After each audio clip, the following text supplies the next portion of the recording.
Today is actually quite special also for me because today, I usually moderate the master classes. Like I invite the speakers and I introduce them, and then I ask them questions and I kind of moderate the thing. But today I am actually stepping out of my role as a Chief Learning Officer and just becoming a community member. I am also a community member like all of you. And I will be sharing something that is quite a powerful framework for me personally, actually two frameworks that help me to make sense of the world around us. Maybe some of you know this. Maybe some of you know it more than me, so that's completely fine. But maybe for some of you it will be new, or some of you will be a refresher. So I'm looking forward to go through it. It's actually not like the easiest topic to present. It has some complexity in it, but I'll do my best, and then we can definitely discuss it. I also want to say that it is meant to be the title is brief introduction, so I cannot introduce everything out of those frameworks. There is literally like tens of books to read and papers and videos to watch. There's a lot of materials around these topics, so I'll try to do my best to introduce the core of it in its kind of entirety. But obviously, all of these topics go much more deeper. So, but hopefully, it's going to be a good enough introduction to the topic. So, without further ado, let me share my screen and get going. Can I maybe just a raise of hand? How many of you have heard of integral theory or spiral dynamics? You can just Dale did, Thomas. Okay, perfect. Alderico a little bit. Okay, cool, awesome. All right, perfect. Let me just minimize this here. Great. So, in our community, we speak about building a better future, right? So the MTP of OpenExO is transform the world for a better future. And for me, when we look at kind of the notion of we want the future to be better than than the present, or we're going to kind of point the future in a powerful or a positive direction, in many ways, I would call this leadership, right?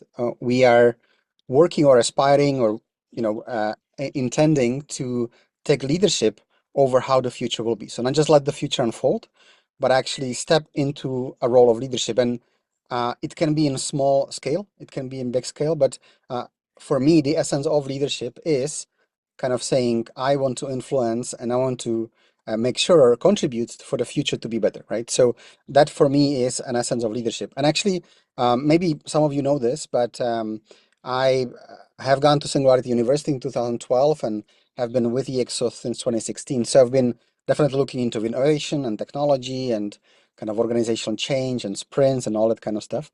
But actually, my career started actually 10 years before that in leadership. So I started as a leadership trainer and have been designing and delivering all throughout the last 20 years, actually, leadership programs for corporations, for scale-ups, for different people. I have coached several hundreds of business leaders in terms of their career, what they're trying to do, improving their impact, better managing their responsibilities, sometimes helping them to choose the next step in their career. So actually, my primary background, even before technology and ExO and innovation, has been in human development and human psychology, and specifically looking at the topic of leadership. I have tried to read all of the leadership books that I could get my hands on, and it's a topic that I am personally very passionate about. So there are different definitions of leadership, and we could actually spend the whole masterclass just trying to define leadership. But for me, one kind of a definition that I work with, which might not be the best one, but it's one I believe that works for me, is that leaders improve the status quo, so they make things better, right? They don't just leave the world as it is, but they work to make the world better in some sense, like whatever that means for them. But also they are role models for their character, right? So it's not just important what they do and how things end up, but also what is important is that kind of they role model a certain way of being and certain character that other people can aspire to, right? And within any definition of leadership, you actually probably raise as many questions as you kind of answer answers. But so there is much to discuss here, but hopefully we'll unpack that throughout the masterclass here today, by some of the frameworks I'll be looking at. So that's kind of to kick things off. Now, in 2024, this is a picture of the Earth, a little bit like Jason's on his background. And what is kind of one thing that boggles my mind is that if you're sufficiently curious and open to soak in what's happening in the world in 2024, the diversity of the nearly 8 billion people on the planet, and kind of what is happening is kind of completely mind-boggling. I mean, I just selected like four things. This is a picture of an undiscovered tribe in the Amazon. Maybe Orlando knows these pictures.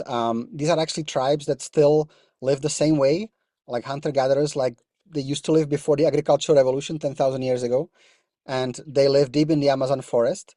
One of the reasons why they're undiscovered is they kill everybody that tries to get in touch with them.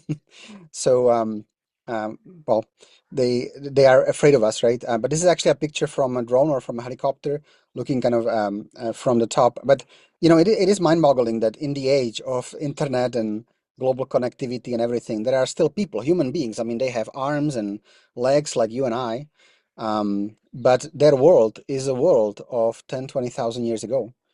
And it's absolutely incredible. I actually used to work on a leadership program a long time ago where we went to different spots in Brazil, kind of in a rural Brazil. And one of the teams actually went to like it was a contacted tribe, obviously, but they went to one of the Amazon tribes, and the kind of stories, when they came back, and how these people live, how they recognize like every plant, and every kind of when they are tracking animals, how literate they are in terms of understanding the natural world. And actually, it was an interesting tribe because the chief of the tribe was a woman, and she actually studied in the West. She went to a university, I think, in the US, and then she came back to take care of the tribe, and so she understood very well Western civilization, but at the same time, her choice was to live with her tribe in a completely different, like the way they live is completely different. Like it almost has nothing in common with the way we live, but they share the same planet, right? They are on the same planet. So very interesting. If you, by the way, just as a side bonus note, if you want to dive into it, there is a really good book called Ishmael, that I can look it up later. But it's a conversation between a man and a gorilla, and the gorilla is lecturing the man about how Homo sapiens basically spread around the world. And yeah, it's a very interesting book. So from Daniel Quinn, I think is the author. So that's one, but also at the same time, you have obviously big cities. Here, this is La Sagrada Familia, right, in Barcelona. And I chose it as a cathedral because it's interesting to know that more than half of human population, more than half of the 8 billion people are actually in one way or another religious, right? So believing in a religion, either Christianity or Islam or Judaism or Buddhism, and kind of many others. There are also a lot of flavors of Christianity, but that is also interesting, right? So in many ways, more people than not living on this planet believe that there are kind of supernatural and transpersonal forces that are important for our world, and they bring this to their life. So that is something very powerful to think about. This is a picture from Wall Street. So we have also millions and billions of people who trade financial assets and trade a derivative of derivative of derivative. And, there is a whole complex financial system that it's kind of hard to understand, actually. Banking and financial system is not that easy. It's not very intuitive. It used to be like before 1973, I think it was, when we switched from gold standard, when we kind of disconnected gold from money. It used to be fairly, straightforward to understand finances and how it all works, but now it's just like very complex and sometimes very difficult to understand. So that is happening, and I chose here something that is almost like a religion for non-religious people, which is sports, right? And whether that's here, it's Manchester City that just won Premier League, but many other sports. I have recently been, maybe Valanki would confirm this, but I have recently been reading a book, and they spoke about the Indian Premier League for cricket and how huge that is in India and also in many countries around. So it's kind of interesting when you look at these different. And I could continue. I mean, obviously we have conflicts going on, we have wars, we have culture, we have art, we have travel, we are launching into space. Like the complexity of our world is truly mind-boggling, and it's almost like if you wanted to like try to understand every one of these 8 billion people individually, I mean, it's just impossible, right? Like it's very hard to, with one mind, to grasp the entire diversity of the world. Yet we all share just this one planet, one blue planet in the middle of the world. So it kind of raises a question for me. If we say we want to build a better future, we want to step into leadership and build a better future, how can we actually do this if we don't fully understand the present? I mean, some of the stories I have just described, I mean, there is so little that connects these different people besides the body that they have.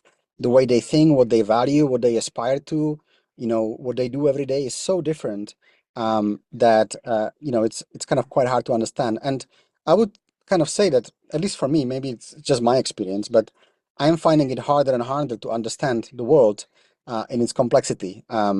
Just reading news and watching things, just so many different opinions. It's very hard to know what truth actually is, who does define what truth is, and according to whom, and all that kind of stuff. So it is actually fairly complex. So I have been looking for a map that can help me to understand this entire complexity, right? Because I was kind of like, well, there needs to be some way to make sense out of this incredible human complexity of the world around us. And I was kind of looking for this map, and anyways, you probably guessed this, but I'll be presenting what I found and what is the map that I work with that helps me to navigate the human complexity that I have just presented.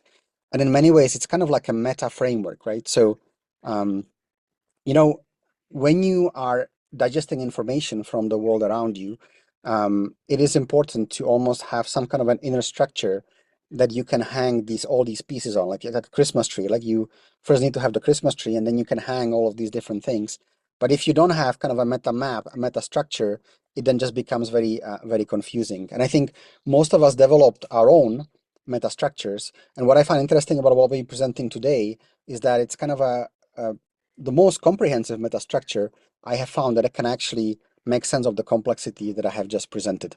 And in many ways, this works like I'll be giving you different ideas and different words. And there's a concept in language called distinctions. So, in our language, actually, language is a very powerful tool. And the more, for example, some of you that speak multiple languages might know that you are kind of a different and a richer person if you speak more languages, right? That you can actually understand the world a little bit better because every language is a little bit different and gives you a view of the world that is a little bit different. And it works in the same way with words in language. So imagine, I put here a picture of a wine, vineyard, right? Imagine that the only wine that you know, which is not so far away from where I am, is white wine and red wine, right? Like those are the only two wines that you actually know. So then any wine that you encounter, like no matter if it's a $1,000 wine or a $5 wine in a plastic box, I mean, it's just gonna be red or white, right? Like you don't have any more distinctions. Whereas if you go to like a wine connoisseur course and you learn about different kinds of wines, you actually will start like the whole world of wine will actually unwrap in front of you. You will suddenly understand why there are different prices. You will understand different regions, different types of wines, and all that kind of stuff, right? So what I want to do today is, in relation to this map, I want to give you some words and some distinctions to help you better understand the complexity around you in a way that can enrich maybe how you see the world around and enrich your own leadership. So I'll be speaking about two different frameworks, and one of them is called spiral dynamics. The other one is called integral theory. Here are the authors of these two frameworks. Claire Graves was an American psychologist who kind of was most active in the 60s and 70s, and I'll be unpacking that much more. And Ken Wilber is still a living American philosopher. He's quite a rare person, for any of you that know him. Not only, I mean, he's incredibly smart, but his life, he has actually very difficult disease throughout all of his life. And he has also an incredible discipline. So I think for the last like 50 years, he writes like 4 or 5 hours a day. He written, I think, around 20 books. And they're not the easiest books to read. So, it's quite an important thinker. And as any human beings, he has some strengths and weaknesses, but I have been very impressed by how he actually wrote one of his first books when he was in his 20s.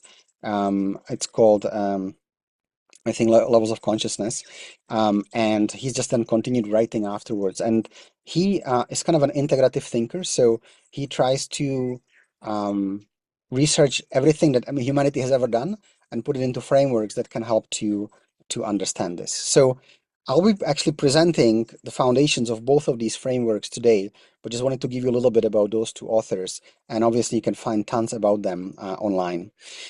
So when I'll be describing today these two frameworks, and I chose both of them because in some sense you will see they are actually complementary, but they are like they were not created together necessarily, but they complement very well. They both operate at the level of what I call an operating system. Like if any of you have a mobile phone, you know that you have apps that help you to do things, and then you have operating system that many times when you refresh operating system, like from Windows 10 to Windows 11, like everything changes. Like all the way the system works, all the way the apps work, everything changes, right? So it's kind of like the iceberg here. And for a human being, I think we have the same, right? So we take certain decisions, actions, and behaviors. Those are like our apps. And then we get certain outcomes in the world, right? So that's like the top of the iceberg. And then below the water, though, and here maybe it's kind of like 60-40, but I think in reality there is much more below the water in a human psychology than is above the water. But we have things like thoughts, emotions, beliefs, principles, values, and underlying all of that is something called the operating system. And the operating system then determines what our values are, what our principles are, what our beliefs, emotions, and thoughts. And therefore, if we work at the level of the operating system, it's basically the deepest level of our psychology that we can work on. And I think both of these frameworks that I'll be presenting, they operate at this level of the operating system. So hopefully, I might give you an upgrade today or an enhancement of your existing operating system. So let's have a look at the overarching theory, and I have kind of plugged the spiral dynamics in the middle of it, as you will see. But integral theory has five fundamental components. Now, there are actually more, kind of advanced components afterwards, but five key components that I think form the foundation of the theory. And it's something called quadrants, stages, states, lines, and types. So this is kind of what integral theory is, and this is the structure for the masterclass today. And I'll go through each one of these one by one and then kind of tie it all together at the very end. So let's go to quadrants first. Quadrants are telling us that when we, as a human being, when you look at the world around you, there are always four perspectives that arise and exist at the same time. And sometimes we pay attention to one or the other of these four perspectives, but they all always exist at the same time. And the four perspectives are individuals. So you as an individual have certain things happening inside of you, like individual internal. So your values, beliefs, thoughts, emotions, your identity, how you think about yourself.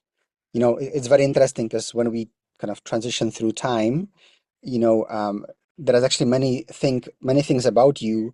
Like all of our cells in our body, they actually change at different rates. And some of the cells actually change every few hours.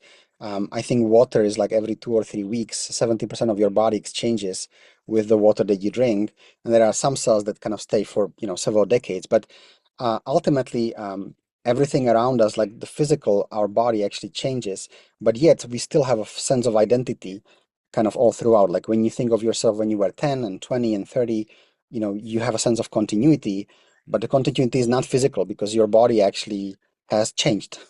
The old cells have died and been reborn, and you are different, but you have a sense of identity that somehow exists inside you that actually has you feel like a continuous person, right? So very, very interesting. So that's the first dimension here, things that are individual, internal. And actually, if you look at these iceberg, all of the things below the water are here, right? So in some sense, you could actually flip the iceberg on the right, on the side, and you would get these upper two quadrants. So that's individual internal. You also have individual externals. So things like your body, your physiology, the actions that everybody can observe, your behaviors, the way you move, your biology, right? Your actually your neocortex, the way your brain, like all of the things that you can objectively measure about yourself as a human being, those are in the second quadrant here. So individual and external. Then you have things that are collective, but invisible or internal, right? So things like culture, like what is really culture? You can't like slice culture, right? It's something that exists between people, relationships, archetypes. Some of you might know the world of Carl Jung, implicit norms. You walk into a room, and if people know each other and you're new there, you will very soon start to pick up there are some norms. Nobody wrote them, nobody spoke them, nobody tells you what they are, but they exist. Shared context between groups of people, even huge narratives that actually can galvanize billions of people around the world. And then, things like crowd psychology, right? If you watch a crowd at a sporting event, or there is actually, I think Salim on one of the previous masterminds was mentioning an example where there are devices that can actually measure spikes in global kind of consciousness or global awareness when there are some big events happening, either positive or negative. There's actually a device that generates random numbers. And in those moments where something like, for example, Olympics or something very bad like a war is happening and everybody is present to it, that random number generator actually gets skewed in a particular direction. So it's as if kind of the invisible collective consciousness would be somehow influencing the world of matter, right? Which is, something that even science today is trying to understand how the hell does that work. And then you have things that are collective and external. And here you have like all the systems that we are part of. So like economic system, financial system, educational system, like all the systems. Then you have processes, for example, in a company, how you get things done. You have rules and laws. You have organizations. There are creations that exist, in law, right? We have created a legal person organization. So those will be here, and things like technology, obviously, that we are all very familiar with and passionate about. So those are the four aspects of reality. And what is important about this integral framework that it kind of says all of them exist and all of them have a right to exist. It doesn't make sense to try to argue which one of these exists and which one of these doesn't. And you probably all know the conversations between the poets and the scientists about nature of love, right? So scientists are saying, well, love doesn't exist. It's just like chemicals in your brain, and it's the way your synapses, and it's like you're high on drugs when you're in love. And then the poets, so they are looking at it from the external individual, right? They are looking at, I can't measure love, like, or I can measure love, and it's just this. So they basically reduce the whole phenomena of love just to what they can measure on the MRI scan, for example. And then the poets are saying, no, but you don't understand. Like, you can maybe describe love in words, but it's like 1 out of 100. Like, love is something that just fills you, and it's like it's indescribable, right? The same for religious experiences, for mystical experiences. Like those things you can't really describe and measure, right? And both of them are right according to the integral framework. So, you know, um, modern science has kind of a tendency to try to reduce everything to the individual external, to the upper quadrant, upper right quadrant. And when it cannot be measured, it doesn't exist.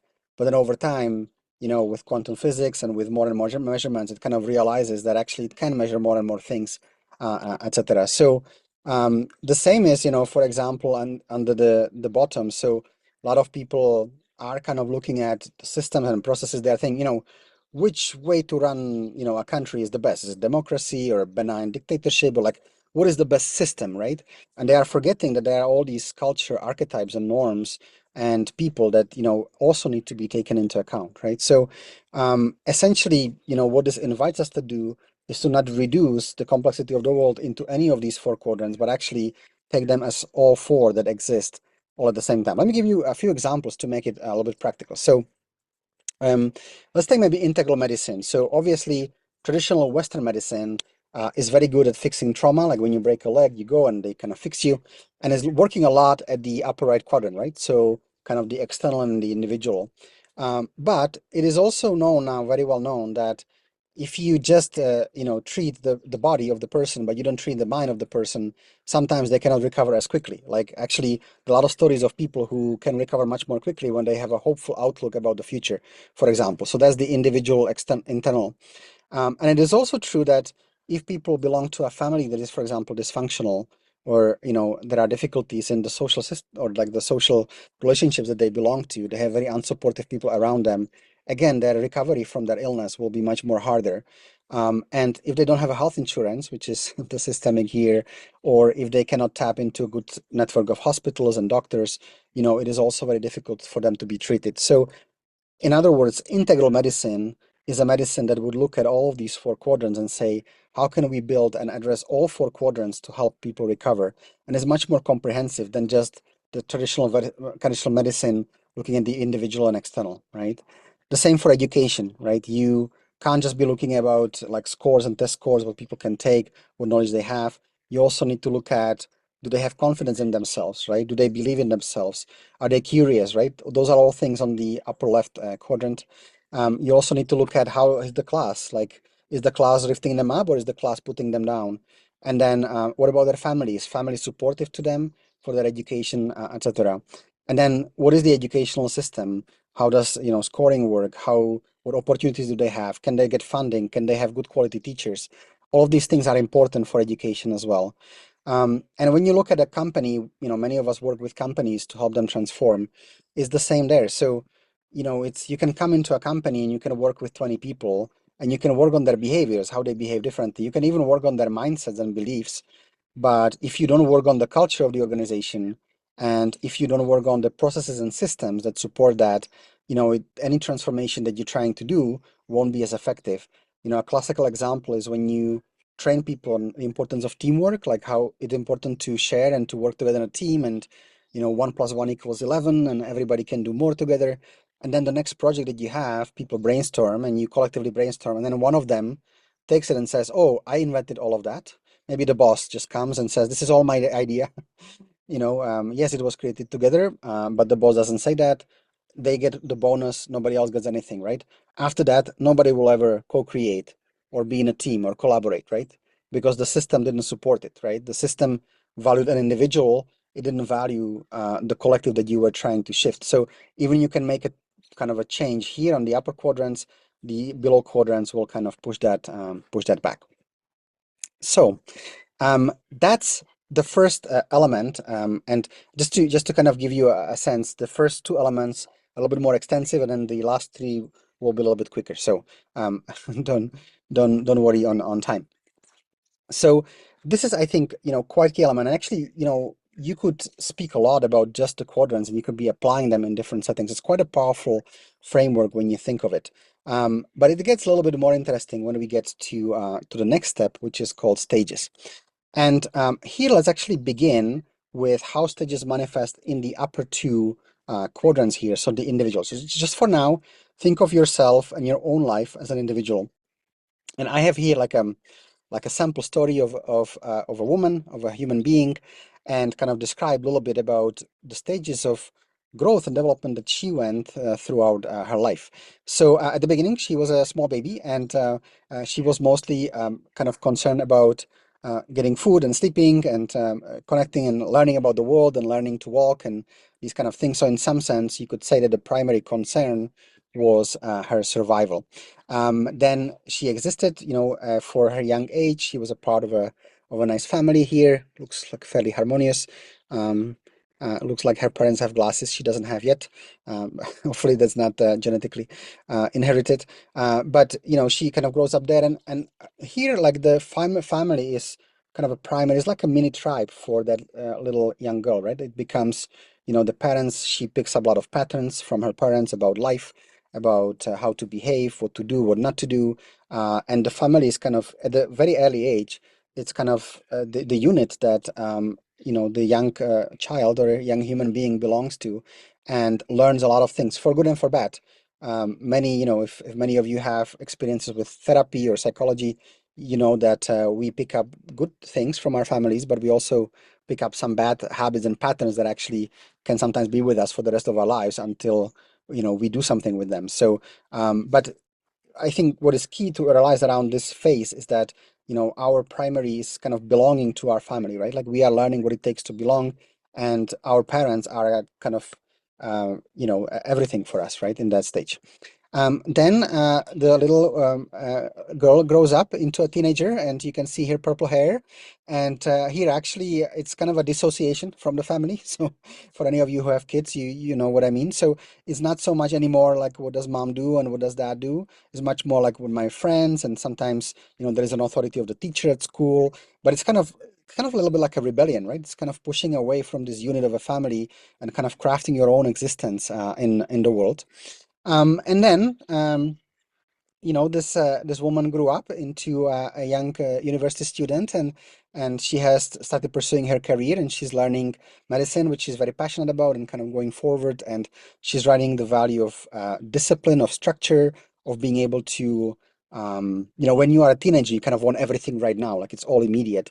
But when you're kind of, studying in a university, for example, you're learning that you need to work for 5 years, like, almost sacrifice something of yourself, of the kind of things you would like to do. You sacrifice them for something bigger, right? Something bigger in the future that you want to learn.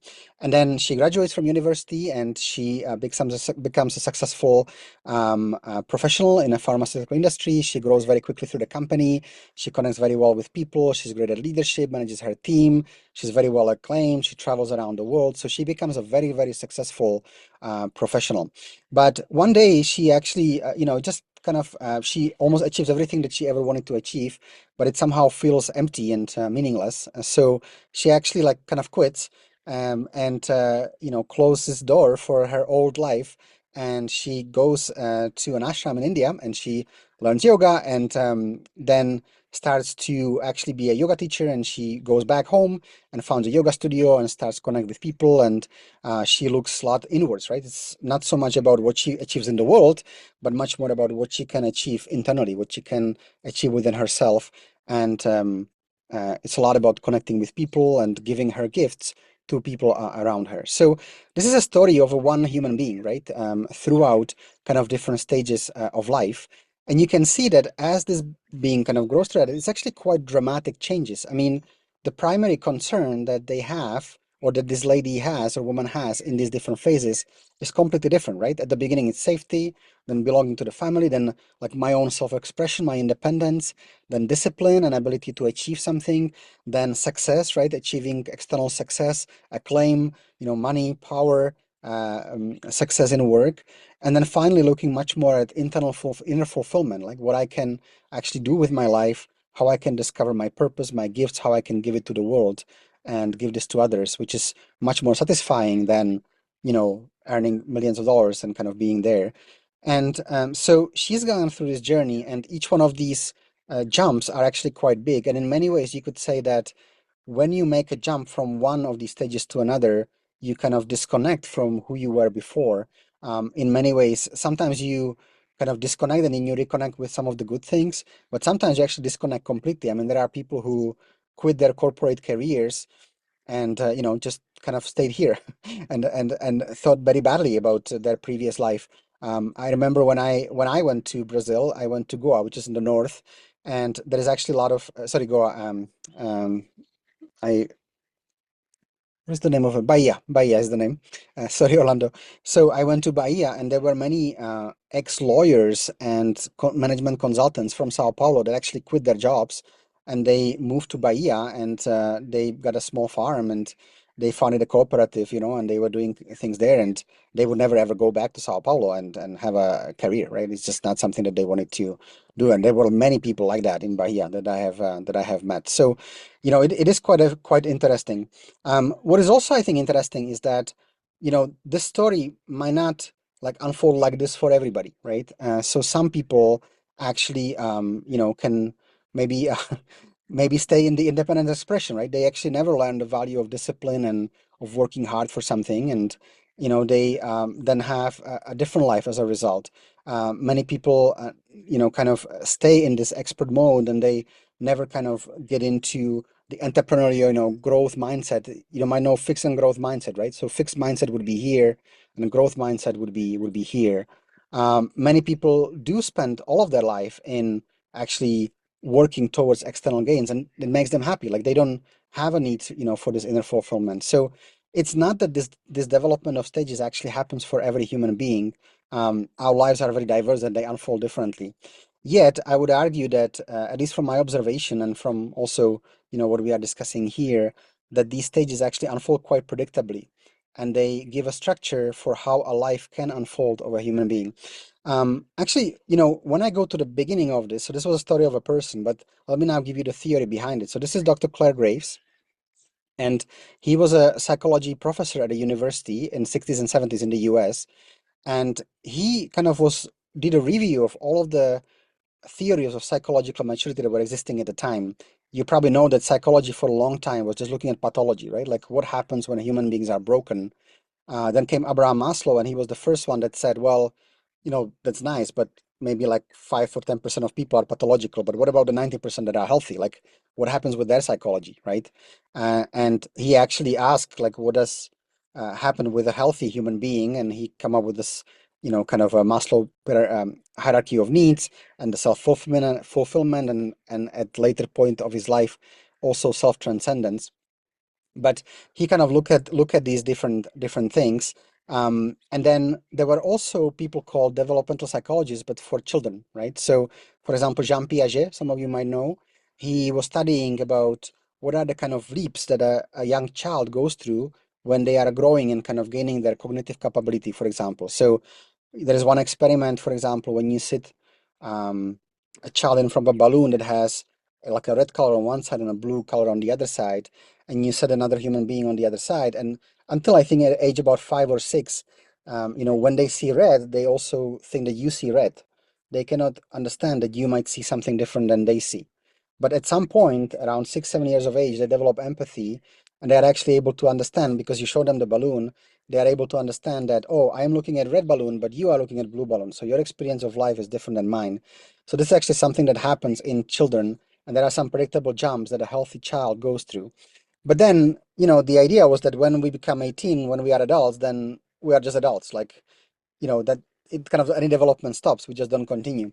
And Clark Graves was looking at all of these different frameworks, and he was like, this is really strange. Like, all of the frameworks are either saying that at the age of 18 we are done, or they are saying that we are like all somehow broken, and we are aspiring to this healthy state, but we never actually get there. And he was like, this is really weird. So he actually took classes. He did an experiment for about 10 years, and for all of his students he asked the same question, basically, what does a psychologically mature human being look like? And the way he did it is that when they started the class for 2 weeks, they couldn't like read any books or talk to anybody. They basically on their own, based on what they know, they need to create like a model of a mature, psychologically mature human being. And they wrote a paper on it. They submitted a paper, and then for another 2 weeks, they had to go and speak in a small group, present their idea about a mature human being, and then receive feedback and criticism from others.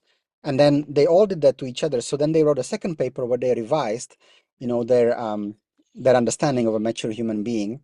And then he got them to go for a month and actually study literature and try to find in literature the answer for what is a healthy human being, and then write a third paper afterwards about the same question, right? So quite a, thorough research. And what he then did, first by himself, but then also with a lot of his students. So it's not like only he influenced, but he was trying to look for patterns between what did people say is actually a psychologically mature human being. Is it like one kind, or is it 1,000 kinds? Like, is it, what is it? And he actually was able to discover that there were actually 8 different buckets into all of the answers. Everything that was written over the decade of this experiment, everything could be classified into one of these 8 buckets. And he wrote an article actually for the Futurist magazine called Human Nature Prepares for a Momentous Leap. And you can Google it, you can find it. It's for the World Future Society, so a place where maybe some of you are members, because it's quite tied with our community. It's basically a global community of futurists, and he wrote a very powerful article about it. And he essentially outlined these 8 different worldviews, or 8 different ways to make sense of the world, 8 different stages of psychological maturity. And he actually called it like a cyclical model of psychological development. So it's not like we all are at a point A and we all aspire to a point B, which is the end. It's actually, we go through these stages in life where we go from unhealthy to healthy, and then we transition to the next stage, and the next stage, and next stage.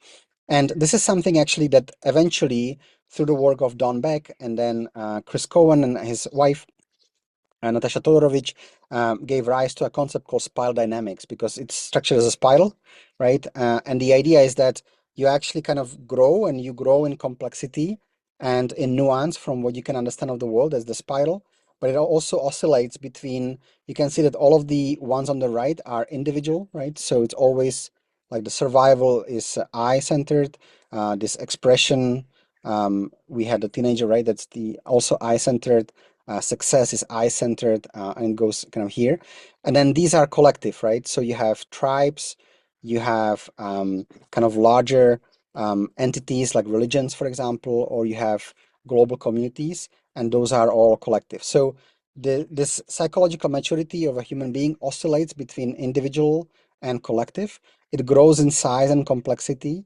And actually, maybe a better depiction of this is something like this, where you don't actually, when you grow from one to another, you don't lose everything that, you can still do it. Sometimes you have a judgment about it, but it's still part of you, right? So you can see here from beige to purple to red to blue to orange to green. So you kind of still have access to all of these different things. So those are the stages of development. Spiral dynamics, again, much to say more about it, but maybe I would just kind of close with a couple of remarks here. So the first one is that we can go upwards, but we can also go downwards. So if you remember the movie Castaway from Tom Hanks, he started at the orange, right? He was a business executive for FedEx, very successful, time is money, come on, come on. And then his plane crashed on a remote island, and suddenly his mobile was useless. His BlackBerry, he had no signal. All of the like clothes and everything that he had, all of his notebooks, this computer, everything was useless. And he actually has, had to adapt much more basic ways of being to survive on a deserted island. So he descended from orange to, kind of red and purple and even survival, right? You might remember he had a Wilson, the ball, that was his purple element. It was like a little tribe, him and Wilson, because he, couldn't be just alone by himself. It's terrible for human beings to be alone. So he needed something. He had this little ball, volleyball that he was working with. So we can go up the spiral, but we can also go down. And this is tied with original actually insight from Clark Graves was that the more nuanced ways of making sense of the world only develop when the life conditions around us change. So it's not like they develop in absence of the world around you. They're actually a response to an environment. So if your environment gets radically more complex, you need a more complex way of making sense of the world. If your environment goes radically simpler, like for Tom Hanks in the movie Castaway, you actually need to go down and use a kind of a less nuanced framework, more crude, right? And in some sense, then this is like the ultimate software for adaptability, right? Because no matter what is happening around you, if you are able to embrace these way of making sense of the world around you, you're always in the best position to adapt to the environment around you, and to kind of look at that. So that's kind of a second element, and maybe a third one just to close this is that this obviously doesn't only exist in the upper two quadrants, right? But it also exists in the collective and the cultural. And there is way too many small letters on these slides, so I won't go into it in detail. But basically, as individuals, we have these levels of development, but also as a society, we have these levels of development, right? So we started as kind of survival bands, right? We formed tribes. We lived in a magical world, and every river and everything had a spirit. Like for those of you who know Shintoism in Japan, everything has some kind of an infusion of spirit. Then we had warlords that were kind of going and conquering others, and there was a lot of wars and fights, and then with agriculture, things became more stable. There were more resources. Actually, we could grow cities and we could grow civilization. And religions, like monotheistic religions, actually are tied closely with the rise of agriculture about 10,000 years ago when we switched from hunter-gathering to agriculture. And then over time, Industrial Revolution, 17th, 18th, 19th century, we have, at some point we were like, kind of stop relying on God to save us because, for example, I don't know, Eduardo might know this from Portugal, but I don't remember precisely the year, but there was like a huge natural catastrophes in Portugal that kind of killed like half of the people in Portugal. And it was not only that like all of the suffering of that, but actually the Pope at the time like said like it's all your fault because you were misbehaving, so God punished you, right? So you basically had this double thing, like you were suffering based on what was happening, and you were also feeling like you're guilty because because God is punishing you. So at some point, like human beings said, well, I can't rely on God to protect me anymore, so I have to do it myself, right? So that's when enlightenment came, and kind of an explosion of science and making sense of the world and harnessing technology. And a lot of actually today, when you look at modern technology, a lot of it is about we can do this ourselves. We don't need any supernatural or kind of any divine power. We can go and we can do it ourselves. Now, whether it's obviously true, I think it's up for debate, but that's the worldview. That's how it works, and it enabled us to develop incredible amounts of wealth and technological progress, right? That has some good sides and some bad sides, but that's definitely there. And then, when you get to this kind of, those fulfillments, personal, actually emotions come a lot to life, authenticity, other human beings, you're not only caring for you, but you're caring for kind of the human family and what happens with other human beings. And a lot of things like, for example, environmental movement and movement for equal rights, and a lot of these things are actually coming partially from the orange, but also partially from the green. And then you're kind of looking at these two. And that's the last thing that I want to say about this is that when you look at the yellow and turquoise memes here, you can see here these six are called first tier, so-called subsistence levels. And then second tier are something different. This is actually what Clark Graves described when he said the moment to sleep. Human nature prepares for a moment to sleep. He actually predicted that more and more of human population will be actually moving from green to yellow. And when you do that, he was saying it's kind of not like a transition. It's not the same transition like from blue to orange, from orange to green, but it's a fundamentally different transition because you, for the first time, actually don't think that your own worldview is the right one. You actually start seeing the other worldviews that you have been through before, and you realize that all of them are valid. All of them express a degree of maturity that you have reached as a human beings that is not like, bad or inferior. You actually start to appreciate that each one of these levels have a meaning. They have evolved throughout our history, and they created great things, and they kind of have a meaning and they belong there. But you also start seeing that all of these levels have some good things about them and some bad things. And you actually start to work to maximize the good things and to minimize the bad things. And, I could go more into that, but that's, I think, in short. So these levels actually apply to all the four quadrants. So the four quadrants we have covered before, these four levels apply to all of these different quadrants, but I won't go through this. That's maybe for another time. Here are three other authors that have a very similar notion of developmental progression between different worldviews that are not Graves and not Wilber. Robert Kegan, a Harvard psychologist, has these 5 stages here. Susan Greuter, a Swiss-based psychologist, did a lot of research around this, has tons of data. And then Bill Torbert, which is a US-based, he's actually working on action inquiry, and he has his own model that is described here. And all of them, you can see a similar kind of progression between different stages as human beings evolve and mature and as the world around them changes. So that's two of the elements that we have, and I'm just looking at time. I will be very quick to cover the remainder, as I have mentioned, and then I am recognizing that we are running a little bit late, but I will stay here if you have any questions to answer them afterwards. So states, at any stage of development, you can actually enter temporarily into a state of being. You can think of a sleeping and a waking state, for example, right? We all know what it feels like when we are sleeping and when we are awake. So that's one. Some of you might know flow states, right? When we zoom in, time disappears, the sense of self disappears, we just kind of go through that. Altered states. Many people are now going into psychedelics and ayahuasca and stuff. So those are altered states of consciousness. You can also get them through, religious practices, through prayer, or like dervish swilling, for example, or through vision quest, through fasting. So those are all altered states. You have high performance states, where you are kind of at your best. You're looking about how, as a human being, you can be at your best to achieve what you want to achieve. You can actually experience any stage of experience. So you can be predominantly from the blue and orange stage, but you can actually experience turquoise, for example, or some of the higher stages temporarily. And I have already mentioned the kind of mystical practices and states that you have here. So you have the stages which are actually expressing kind of how you develop over time, but then you also have states. And in some sense, maybe a kind of a shorthand for all of this is that when you think of Western religion and Western psychology, it's a lot about stages. And when you think of Eastern spirituality, it's a lot about states, right?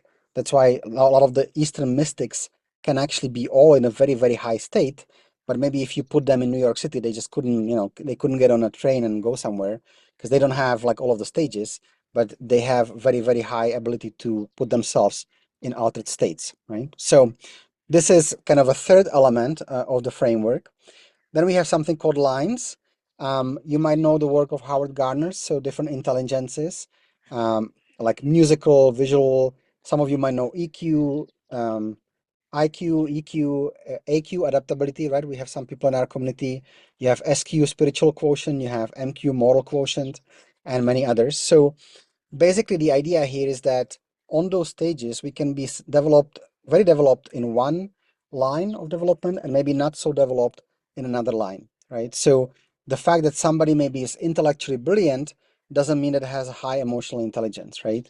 Or the fact that somebody is very kinesthetically intelligent, like can be a very good sports person, doesn't mean that they have a very nuanced understanding of geopolitics, for example, right? Or kind of the world around them. So we all have different lines and we develop in different kind of pace around those different lines.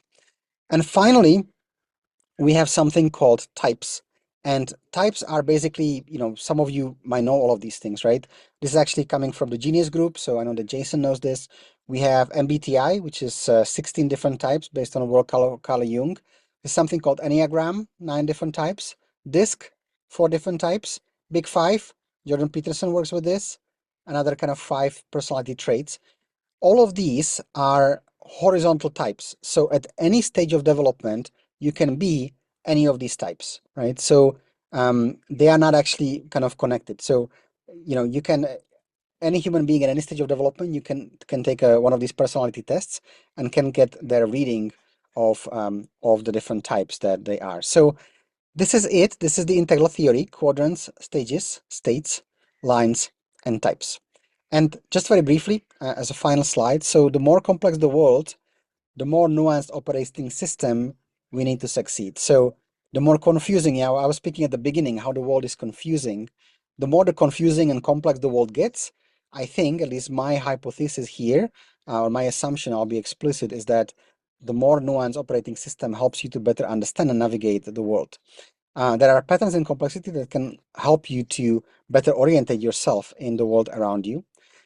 Stages are always linked with life conditions. I have already mentioned that. You have two different ways to grow. You can grow horizontally. Within your stage of development, you can learn new skills, and that's a horizontal development. Or you can grow vertically when you actually are traversing and growing to the more complex way of seeing the world. When you do that, this is from Robert Keegan actually, things that previously you couldn't see, they were subjective to you, they become objective. Like if somebody gives you feedback about your presentation, there are some things that you don't know about yourself, they're your blind spot, they are your subject, and they make it objective. So you can look at it and say, okay, I am making too little pauses, I need to make more pauses. Now it's something objective, something you can do something about. So that's how the growth actually happens, both horizontally and vertically. And I have already mentioned the difference between the first 6 stages and the other 2 or 3 afterwards. Each stage has some healthy things and some unhealthy things.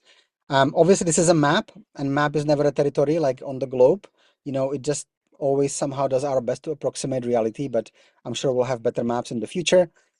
We can go both backwards and forward. And in summary, I think the answer to my original kind of question, how can we lead the world and create a better future if we don't understand it, is that I believe that we need to grow ourselves or develop ourselves into the integral way of understanding the world, and that will then help us to better orientate and have a better shot at creating a better future. So let me pause it here and just to see if there are any questions. That is one that I'm going to have to go back and watch the replay more than once because that was a lot of information, a lot of really good information. Was it making some sense, Jason, as I was going through it? Yeah. I mean, it's the quadrants and stuff. But that's what I say. There's so much there. I was actually doing some screenshots and stuff, but I look forward to going back to the replay and being able to go back through and dissect each one of them. But you do like everything else you do a phenomenal job of laying things out. Great. I was very curious how is this, for somebody that, because you haven't come across this before, right, Jason? Is your first time? I've heard of it, but I've never Heard really of it. seen Okay, anything cool. about it. I've heard you Super. mention it others. Super. That's I, helpful. I I also really enjoyed your presentation, and just I think something with the term integral, Mm-hmm. and understanding, like, I don't know, another book that Daniel Quinn had written. Hmm. was Beyond Civilization. Hmm. I really enjoyed that one. And it was a series of short essays. And I like the idea that the learning the lessons of the people of the past, that there's other ways of understanding reality and to really solve the problems we're facing. Like we need to be, authentic, whole humans. Hmm. So somehow we've sort of lost the integrity of the old, belief systems, and it formed this worldview that like we are all immersed in. And it seems that now our values and worldview is kind of fragmented. Like Yeah. our scientific understanding has defined everything and, you know, these clear definitions, but like our human place in that story is just it's how to say like this idea of being integral Yeah. of full picture Yeah. is That's a important. yeah, it's a great observation. I think at least one of the reasons, why the world is like so fragmented is because the first six levels, when you move to the next one, you reject the previous one, right? So when we moved to science, we rejected religion. Many people rejected religion, right? So now is like, I'm actually, Czech Republic is we have like 80% of atheists. So it's kind of a interesting country in that respect. But um originally a lot of the scientists actually were religious people, right? Like Isaac Newton was a religious person, and Charles Darwin was but as we kind of grew, the technology, the orange beam was so powerful, it kind of took over, and we have actually, I think, like throw out meaning out of our lives, right? Like Nietzsche was writing about this, like when we, remove God, there's going to be nihilism, right? Like there is nothing to live for if there is no higher purpose, then, there is nihilism, and it's not entirely like that, but I think there are different elements, and the same has happened, I think, with the explosion of orange. Like in many ways, our world today is based on blue and orange still. There is a lot of green as well, but a lot of our structures and systems are blue and orange, and that's why the human is missing, right? As you are saying, a lot of the kind of what is happening now is like trying to reawaken the human and say like there is this human being. Like it's not just about technology and science and systems, but it's about the subjective experience of a human being and what's happening, and that's also very, very important. It's just that sometimes, because again, when you look at it from this green level, you basically say it's all about the human being, and it's, and science and religion is all bad, and you kind of throw all of that out, right? And that's also not good, because what you need to integrate these things, right? As you're saying, like you need to become whole, but not in a way that you just become that, but you say like, how can we have the beauty of a human being and the power of the individual, but also the technological progress that is good for us, that is maybe life enhancing, like Buckminster Fuller wrote about this. And how can we have a sense of meaning, right, from the blue? And how can we have a sense of expression from the red? Like, how can we re-own some of these things we have, thrown out before? And that I think is possible from the integral view, just like you're saying. So for me, I think there is certain amount of hope if we are able to look at the world in that way, because if not, I mean, I don't have time for it today, but when you look at politics in the US, I mean, and you look at through these levels, it's very clear what's happening, right? You have um, conservatives that are more kind of blue and orange, and you have the Democrats who are more like orange and green. Of course, it's not always like that, but there are basically fights between these worldviews because every one is trying to convince the other that we are right, and you are stupid, right? Basically, and there is this kind of fighting. But you can have that conversation in a constructive way, or you can have it in a destructive way. And I think it used to be in a constructive way. Now it more seems to be in a destructive way. At least looking from outside, maybe people in the US can say. Um, but I have seen somewhere like the political topics, there was overlap. There was like 30-40% overlap between Democrats and conservatives like 20 years ago. Now there is no overlap. Like they don't agree on anything. So, I think that drives us also in a kind of a bad flow. So anyway, that's some reflections, Daniel, on what you said. Very, very acute observation. Do you want to add something? Um, yeah, just what you're saying is making me think a lot of like the development from like Nietzsche's view, I would say was that there was something, but that we lost it. That what the Yeah. meaning used to be was, inspired by like the dream of our myths and legends. in a sense, this projection of human psychology, and that then somehow it's lost its substance. It was used as a political tool. And then I'm really interested in Hegel and this idea of the Hegelian dialectic, that I think just kind of the way that they discuss that, like, every viewpoint kind of contains like an implicit opposing viewpoint, and that there's this development, like you can kind of just assume that reality is somewhere in between. There's Hmm. some lesson in the opposing viewpoint that Yeah. just it's almost inevitable that there'll be the synthesis. And Yeah. so I Yeah, think there's a lot of lessons. one thing that that at least for me with the integral view is one thing that you get better at is handling paradoxes, and I think that's what you're describing, right? Like a paradox is you almost have two things that can't coexist together, but there is actually it's almost like from one level they cannot coexist; they are one or the other. But if you move to a broader level, like if you zoom out, then suddenly you can see that they both hold a piece of truth that is important, right? Like, for example, traditionally the conservatives were always kind of the brakes on progress, so it just doesn't go crazy and we preserve some kind of continuity. And progressives would always like push boundaries farther. So they both have a point, right? But when you go only progressive and only conservative, it becomes a problem. So, even in this paradox, I think you can, from, when you zoom out, you can actually find what is good on it. But when you're at the same level, it just feels like you have to choose between one and the other. And I think sometimes we get stuck in that level. Yeah. You're spot on. That's very great. Any other questions or comments? Yeah.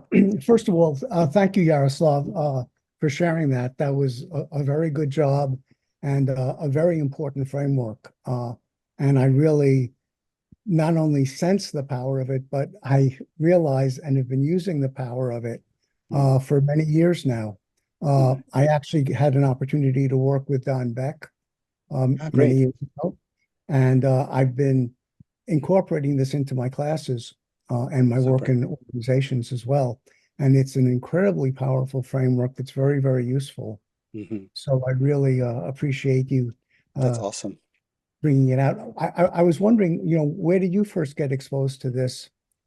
And, Yeah, I got how, exposed to the gentleman called Christopher Cook, and uh-huh, he's somebody who worked with Don Beck.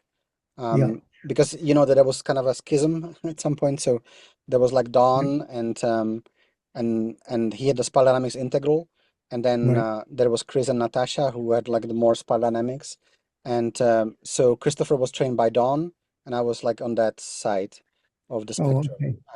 Yeah, And I met Don several times. Unfortunately he's no longer with us, but he was quite a remarkable person. I always very much enjoyed meeting him and learning yeah, from him. So right. I actually took spiral dynamics with him uh, in great. the early days before it really caught on and before the Adizes Institute picked it up and started using it in corporate consulting, which was really like a very breakthrough thing. But he'd been out promoting this, uh, for years and also applying it very dramatically. I'm sure Yeah, you're he aware. was very good in application. He was not just a theorist. That's I think what Yeah, make it very powerful. Actually, the at least supposedly the colors that I have shown, they were actually created specifically in South Africa when yep. they were trying to move away Transformation. from, race basically. And he was actually supporting Nelson Mandela, and they were trying to choose like racially neutral descriptions of the different stages, and they chose colors for that, because Yep. actually, it is at least I mean there definitely probably needs to be more intercultural validation of this model, but Mhm. the thesis is that actually this goes beyond things like gender and race, and like it's kind of universal. It's more like a human experience. It's like we have a DNA, which is a DNA for everybody, no matter how you think of yourself and what race you are. Um, Right. this is like a psychological DNA, and it kind of goes across. So Yep. actually, I think it can be very unitive in many ways, and move us away from a lot of the things that maybe divide us, right? So Right. Absolutely. Yeah. And understanding the framework is really helpful. I understand it in terms of developmental consciousness yeah, of phases that people evolve through and also societies and groups yep, evolve through. And as you were saying, once you understand the framework, everything starts to make sense. You can see how things fit in and what the conflicts are. And what they're about at a fundamental level, which is very empowering. Yeah. Both, you know, as a leader. At least for me, maybe that's also hope for everybody here that's hearing it for the first time. The first thing is like when you hear it, it's kind of overwhelming. Yep. But actually, maybe you rewatch it a couple of times. But then, you know, like I got trained about 14 years ago. Mhm. And I think the understanding is still the same. But over the last 14 years, like every article that you read, every movie that you watch, every conversation that you have, it's almost like you're plugging it in somewhere in that framework, and it's Yeah. becoming more and more robust and more applied. So, you know, I think I still understand pretty much the same of the framework, but actually it's now much more real for me over the years, and it only comes, you know, with certain experience, I think. I don't know if you would have a similar experience. Absolutely. Absolutely. Yeah. And again, I've been, you know, teaching and working with this for a long time, and have come to appreciate it more and more. Awesome. Well, we should chat yeah. more. Yeah, we definitely should. And the other thing I just want to throw in here, recommend is there's an excellent article on this that you showed the slides, the images from it, that I use in my classes. Offhand, I can't remember, but it was a really excellent overview piece presenting the framework. Great. Maybe if you can, I can kind of be a point of contact. If you can share with me, maybe I have it, but maybe you can share, and if people are interested, I can actually share that. Great. Well, thank you everybody for coming. Sorry for keeping you 15 minutes longer, but great to have all of you here. And I'll see you around. And Dale, I'm happy to connect and discuss our experiences a bit farther. So do reach out to me. Yes, I look forward to that too, Yaroslav. We can Good. connect as well. All right, everybody. Thank you very much. Have a great day. Thank you, Yaroslav. Make Very sure interesting. you Thanks, save man. your Thanks, chat. everyone.